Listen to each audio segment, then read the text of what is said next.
Welcome. My name is Dr. Akeel Gaines, and I'm the facilitator of the Lead 5E program. I'm really glad you're here. We're going to have a great time. This is an on-demand session as part of the Rutgers Online Learning Conference 2026. And whether you're watching this the same week or it's recorded or months down the road, this content is designed to be immediately useful to you. In the next 20 minutes or so, we're going to explore the Lead 5E leadership framework, developed and applied to educational settings to strengthen culture and performance. Let's get started. What you will learn today in this session, we're going to do a quick introduction of the Lead 5E model with the core pillars, followed by each E as it applies to the digital, teaching, and leadership. The connection between Lead 5E relationships and institutional culture.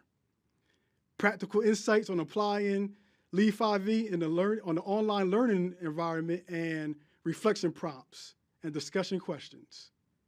I want to tell you a couple of things about this session.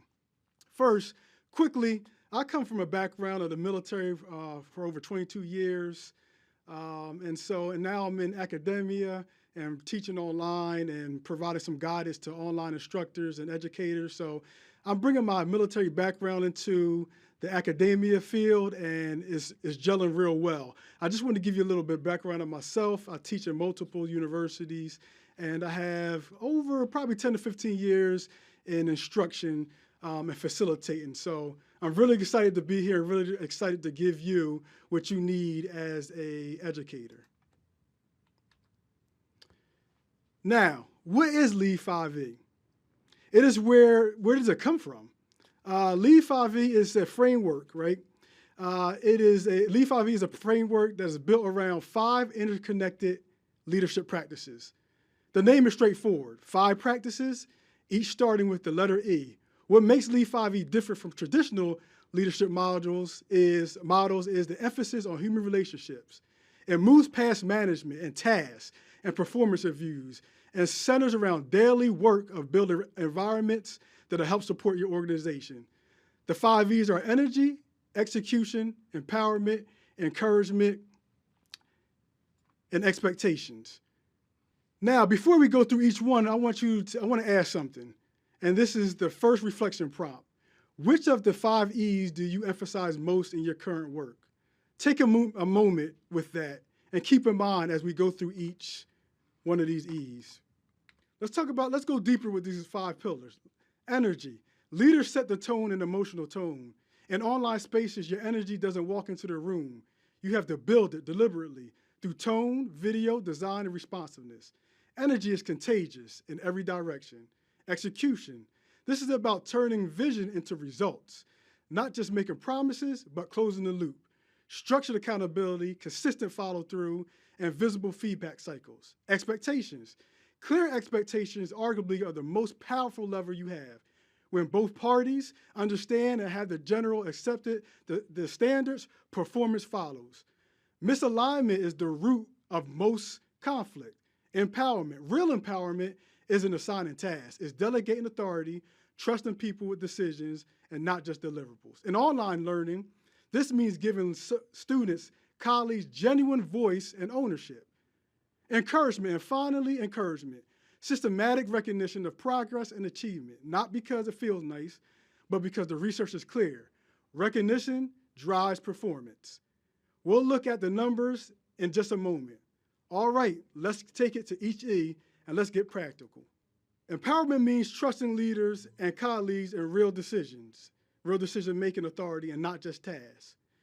Online empowerment includes learner-paced options, co-design and course norms, and evaluating student voice. For educators, empowerment means real instructional authority paired with the resources to innovate.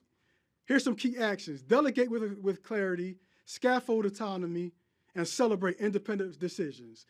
Discussion. Quick question for you. Where could you give learners or colleagues more genuine decision-making authority? Think about that. Next E. Execution. This is accountability in action. Execution turns goals into outcomes through structured processes, clear milestones, and consistent follow-through. Here's in execution, we model accountability first. Leaders demonstrate the deadlines, quality, and responsiveness they expect from others. So as an online teacher or facilitator, we can't always expect the learner to go where we haven't went first. We need to show and prove that we can execute in the areas that we feel are necessary as well, whether that's providing feedback consistently, whether that is providing grades quickly. These are all things that once the learner understands that we are committed and we can execute, they'll be more willing to execute from their perspective. Let's talk about structured feedback loops. Oftentimes when we talk about execution, it's not just one-sided, but it's also the fact that once we execute in one point, we got to make sure we follow up. We got to make sure we provide feedback. We got to make sure that that expectation or that execution is delivered in a way where it is seen and not just heard. This is very important with building relationships when it comes to you and your students, even in an online setting. How about celebrating commitments? Listen, I understand that sometimes as an online learner, it's said that, you know, as an online facilitator, it's said that the students they should just complete their assignments with no questions or no fanfare, right? But it's oftentimes I've seen as part of the Lead 5E model, when we show and celebrate commitments with the student, whether that's them submitting their assignments beforehand or before the deadline, or they're going through some stuff in their personal lives and they're still able to submit that assignment. It's important that we celebrate that with them. We tell them, we show them, we display to them that we care and we understand what they went through is very serious in their eyes, and that we're proud of the fact that they were able to be resilient in that space and get their assignment in. In online courses, we use analytics and milestones and discussion boards to build visible accountability. Execution equals accountability. If we don't execute as a facilitator, or if you don't execute as a facilitator, it's no wonder why there's no execution on the other side with the learner. We have to show that we're a partner in this entire journey together when we're going through online, when we are in courses together. When we're sharing our knowledge as a facilitator and we're receiving feedback from that learner, it is a team effort, and we all should be accounted for when it comes to execution. Let's move to the next A. How about expectations? Listen, in my opinion, expectations is the foundation it's the core. I'll call it the core of the Lead 5E model. We have to understand as learners and as facilitators how to set clear expectations. They're the most powerful predictor of performance and outcomes in leadership or learning. Oftentimes, we look at expectation as facilitators, we set the expectations, and then the learners are just supposed to follow through. I look at it as a two-way street. If we set the expectation, it is up to us as the educators, as the facilitators, to ensure that the students on the other side understand the expectation, they're ready to execute, meaning they accept that what we're providing to them, the expectation. So if we provide an expectation to the student, it's not us just providing that expectation, but it's also us ensuring that they understand what we expect from them. There's nothing like you have an expectation for a learner, they never understood what the expectation was. They come back with a bad grade, they're asking questions, why did I receive this grade, professor? And you got to look inside and say, did I properly have clear expectations, first of all, and did they accept that expectations with understanding? So also when it comes to expectation, we're going to reinforce the standards, and that's consistently. So no, it's not us providing an announcement online on Canvas and just leaving it alone until the due date. No, it's more so us following back up with that student or a group of students. Here's the announcement, first announcement on Canvas for your assignment. We're following up, maybe every other day, maybe a couple of days or so, ensuring that student still understands what that assignment is and if they have any other questions. Sometimes it gets convoluted when it comes to online, right? Because it is not a face-to-face.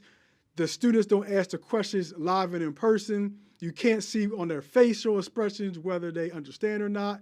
That's where we come in as facilitators. We need to ensure that the expectations are met, understood, and sometimes that's us providing standards consistently. Here in the Lead 5V, we use the 3-to-1 positive to constructive ratio to keep learners motivated on track. No one likes to, regardless if it's corrective feedback or positive feedback, nobody wants to be told, nobody wants feedback. Most people don't want feedback at all because feedback is oftentimes looked at as a negative, right? If you provide a feedback, that means I did something wrong. Well, in some cases, that is the case. But even if you do something wrong and you need to recorrect, it is up to us as facilitators to provide that 3-to-1 ratio. What does that mean? 3 positive constructive feedbacks to 1 negative. There is always going to be a time in our learning journey where we're going to have to correct a learner. But it's doing a disservice if, as a facilitator, it's always continued negative feedback. Nobody wants it. It is not producive of any kind. It's not productive at all. But what is productive is when we provide several positive feedbacks to get them motivated, to get the learner going, to make them feel good. And then you can slide that negative one in there. Sometimes we call it the sandwich model, where we provide some positive feedback, we insert the negative feedback, and then we leave the discussion with positive feedback. So how do we do that online? We do it the same way, whether that's by a office call or whether that's by communicating through emails or messages on your online platform. It's always good, even when you're providing feedback to their assignment, hit them with, yes, great job, here's what you need to fix, but again, follow up with, leaving the message that they did a good job on their assignment is very powerful. Some online tips for you. Post rubrics, norms, and communication standards on your LMS for easy reference. Allow the student to go back and reference some of the rubrics and the communication standards and the guidelines that you have for instruction, and make sure they understand that, right? Make sure they're able to reference it. Sometimes it's simply you saying to the learner, go back and reference where we talked about this before in your LMS module, and then they'll be able to go back there and read and then have a better insight on what's going on. Because the students and the learners, we're not the only class. You are not the only class they have. Multiple classes, life going on, multiple outside distractions. It's always good if they could go back and refer to some communication that you provided through the syllabus or through a communication plan. Next one, this one is big, also big. But I think all 5 are big. So next one is encouragement. Encouragement fuels motivation. Now, these are just some numbers here. If you use Google and AI, they may fluctuate, but here's the point of it. The point of it is we know there's a higher productivity rate when you offer regular recognition. People like to be recognized, whether that's through email, notes, whether that's through them doing it in front of a group of people. Some people in the real world, I use a real word, in the business world, or if you have a job, money, raises, all of that is a part of recognition and encouragement. That fuels motivation. Why is motivation important? Even in the online setting, when it comes to the learner and facilitator relationship, we know that when you feel better, you do better. So if you're motivated, you're feeling good, you're feeling like you're moving in the right direction, and even if you don't feel like you're moving in the right direction, but your professor or your facilitator says, here, we're stopping this right now, and I see that you're struggling in this area. Let's see how we can work together to move you further, to motivate you, to get you back on the right track. Because ultimately, it is not the responsibility of a facilitator or professor to fail students. Students fail themselves. But and I say we as facilitators and professors, it is our opportunity and it's our job to ensure that the learners have the best experience. All students, all learners deserve the best facilitation possible. That comes from motivation. It says 69% of employees said they work harder if they're appreciated. I think it may be a little bit higher than that, but I believe that. And it's the same thing for students. They want to feel good. They'll do good if they feel like they're motivated and you think as a facilitator they're on the right direction. And again, even if they're not, bringing them back shows that you care. Celebrate every win. major milestones, small victories, whatever the case may be, if you recognize them, if you celebrate a milestone, even as a class as a whole, hey, we just hit the midway mark in the semester. Everybody's doing a great job. For those that struggling in the beginning, I helped you kind of get back on the right path. That's a good feeling, right? Everybody likes to feel good. Everybody wants to know that they are moving in the right direction. Ultimately, we want students to be successful. Be specific and timely. Sometimes generic praise fades. What I say about that? Every assignment, you just put good job, nice work. So after about week 5, it's disingenuous. Like, offer up some different ideas, some different messages, some different feedback to the students so that they know that you are actually reading their assignments and that you really care about how good they're doing in the class. And when you space it, your frequency is important. Am I expecting for you to do that as a facilitator every day? Absolutely not, because it'll be disingenuous as well. Find your cadence. Find out what works for you as a facilitator, and then therefore you'll move on and be able to help your students and provide that feedback. And it's going to be different per class, right? You got to know the students in your class. Every class is different, even in the online setting. How you interact with them is going to be different, even in the online setting. So ensure that you know your group, know your students, get to want to know them, even if it's through chats or discussion boards is a nice way, another way to really dive deep into what your students are like, what they dislike. That it takes some energy and it takes some effort, but you'll find out you'll be more successful on the back end. And then another thing you can utilize is announcements, like I mentioned before. But I will also say short video presentations. In the online setting, they don't get to see your face as a facilitator as much as they do in person. How do you fix that? Well, we have all platforms at the very minimum. Use your camera on your phone to record, some sessions. And you can do it before even the class starts. Prep your recordings for when you want to drop them into the class so they can continue to see your face. Because again, these students are taken online because it's more convenient. Some of the time, that's some of the case, or that's the only thing that's offered online. That doesn't mean you should not be visible and not show up. Record some short videos, encouraging videos, not just providing feedback on what they need to do or what assignments they need, but just some encouraging videos. See how they're doing during the week. Yes, they can't answer you back on like an in-person is, but they still know they see your voice. They see your face, rather. They see your face, hear your voice, know that you're there and that you care, and that will also build some culture. Because ultimately, ladies and gentlemen, that's what we're trying to build. In our classroom, even online, we're trying to build a culture that is successful. Let's talk about, getting right into the next slide, is relationships and culture. How does that work? What does that mean in an online digital space, right? Let's look into it. So LEAP 5E provides a powerful lens for re-imaging how we design and facilitate online online learning. Here's what I would say about the LEAP 5E model. In order for you to use it as a filter for building your online assignments, building your online courses and classes, use it as a filter. Go through each E. Ensure that as you're building your courses that you put in space that will reach each one of those E's that we discussed today, that we're discussing now. That way you can use it as a checklist. That's a better word. Use it as a checklist as you go build out your course. Use it as a checklist to get prepared, and then throughout your semester, ensure that you're reaching all of those areas, all of those E's, the expectation, the encouragement, the execution, the energy, all 5 of them. Make sure that you're using all 5 of them as you go out throughout the semester. Don't leave it where it's just the beginning of the semester. You built your program, you built your course, and that was it. No, use it as an ongoing tool for your course. Educators, I would say educators that apply to LEAP 5E, I believe you're going to report stronger encouragement and maybe even lower dropout rates, right? Because they know that you are there for them. They know that you care about their well-being and their success because you're going through this LEAP 5E framework. And you have more cohesive communities We're building communities, ladies and gentlemen, even online.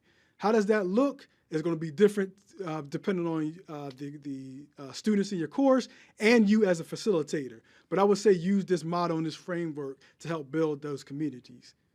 Relationships are the core of the 5 E's. They build trust and safety and enable deep learning in online or in-person facilitation, because some of you may have the hybrid model where you're doing online and in person. What I would say is relationship. The Lead 5E, the core of the Lead 5E model and the framework, all the Lead 5E model, it supports your relationships, deeper relationships that will take you from surface level to deep conversations with your students. We are, and I'm going to say we are here not to just provide facilitation and instruction and then those students are on their way. We are here to ensure that they become successful, not only in the classroom, but in their lives. How else are you supposed to do that unless you have a relationship with them? How you build that relationship? Through the Lead 5E framework. Institutionally, Lead 5E alignment shapes hiring, professional development, and course design practices. Let's pause for a minute for the professional development. Leadership, often there's a lot of leadership concepts, philosophies, models.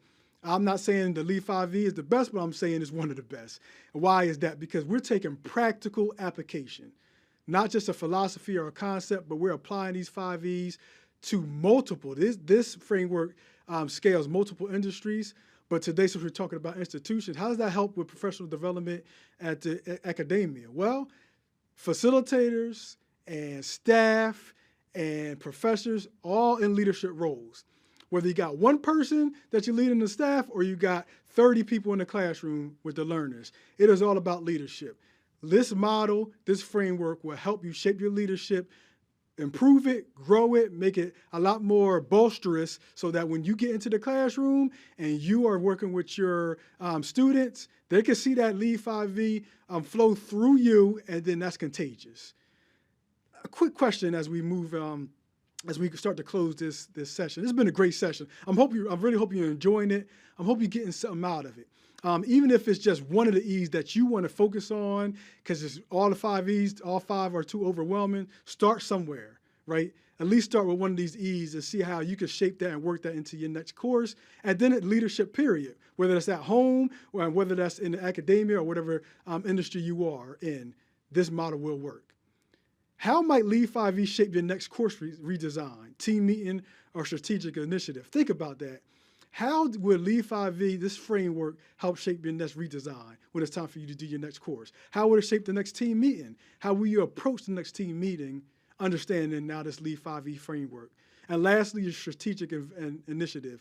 We always talk about strategic goals, initiative, and whether that's 3, 4, or 5 years down the road, what does the future look like? We're talking about vision. How is that going to shape your vision and your strategic initiative in whatever area you may be a professional in?